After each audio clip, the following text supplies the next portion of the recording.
सन 46 में नेहरू जाते हैं सिंगापुर और वहां इंडियन इंडिपेंडेंस लीग के सरदार साहब उनको 5 लाख का सोना देते हैं। तो नेहरू क्या करवाते हैं, तुरंत वहां के इंडियन ओवरसीज बैंक में अपना खाता खोलते हैं। उस खाते में वो 5 लाख का सोना जमा करा दिया जाता है। व्यक्तिगत खाता नेहरू के नाम का, कांग्रेस के नाम का खाता नहीं। कांग्रेस आईएनए वेलफेयर फंड के नाम का खाता नहीं। इसके अकाउंट भारत में खोले गए थे आईएनए की मदद करने के लिए, लेकिन नेहरू के व्यक्तिगत अकाउंट। और जब नेहरू आके रिपोर्ट देते हैं आईएनए वेलफेयर कमेटी के सामने, वो पढ़ी मैंने रिपोर्ट, उस दस्तावेज को देखा, उसमें इस 5 लाख रुपए का कहीं जिक्र नहीं किया।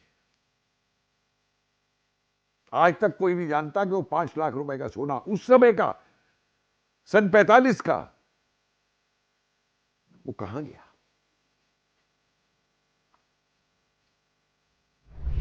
आजाद हिंद बैंक का जो पैसा था उसके सील होने के बाद वो कहां गया, कोई जवाब देगा? आगे सुनिए। उसके बाद में जापान के अंदर हमारा उस समय मिशन था, पूरी एम्बेसी, दूतावास नहीं था। अभी जो 2016 के अंदर सरकार ने नेताजी से संबंधित और आजाद हिंद फौज से संबंधित जो गुप्त फाइलें रखी हुई थी इन्होंने कई सालों से, उनको जब पब्लिक में लाया गया तो सारे राज खुल के सामने आ गए। बार बार वहां से हमारे मिशन के आदमी लिख रहे हैं कि ये 2 लोग टोक्यो में मौजूद हैं, इनके पास आजाद हिंद फौज का खजाने के पैसे हैं और ये उसको खा रहे हैं और इस पे कार्रवाई होनी चाहिए। वो फाइल जाती है भारत के प्रधानमंत्री चाचा नेहरू तक के पास। मालूम है उस फाइल पे क्या लिखा हुआ है? सीन, यानी देख लिया। और सरकारी उसमें आप समझते हैं इसका क्या मतलब होता है? हां जी देख लिया, कोई कार्रवाई की जरूरत नहीं। ये दौर चलता रहा। एक और कहानी हुई। अंग्रेजों ने सिंगापुर में एक खजाना जब्त किया आजाद हिंद फौज का। वो फाइल सिंगापुर के राष्ट्रीय अभिलेखागार में मौजूद है। एक एक जिक्र है उस फाइल के ऊपर, इतने कान के मुंदे हैं, इतने मंगलसूत्र हैं, उनका ये वजन है, उनकी ये कीमत है। मैंने उसका टोटल किया, करीबन उस समय के 40 लाख रुपए का सोना है। और बाकी तो छोड़िए, जो कैश है और वो सब है वो अलग है। और इस सोने को जब्त किया अंग्रेजों ने। एक इनका अंग्रेजी कानून था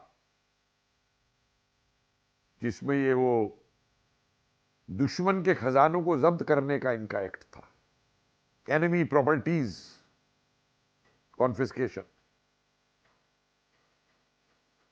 तो वो सरकार, वो जो कॉमनवेल्थ और ये सब इनको देख रहे थे, वो भारत के प्रधानमंत्री चाचा जी को लिखते हैं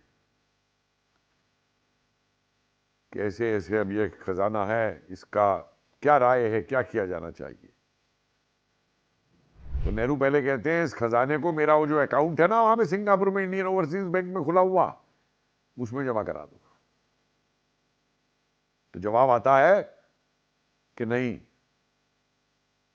ये तो सरकारी वो है मामला, ये उस खाते में नहीं जमा कराया जा सकता। उसके बाद नेहरू लिखते हैं इसको हिंदुस्तान और पाकिस्तान में आधा आधा बांट। तो जवाब आता है कि ठीक है, हम पाकिस्तान के प्रधानमंत्री से बात करते हैं। तो नेहरू का जवाब जाता है नहीं नहीं तुम बात मत करो, मैं प्रधानमंत्री से बात करूंगा पाकिस्तान के।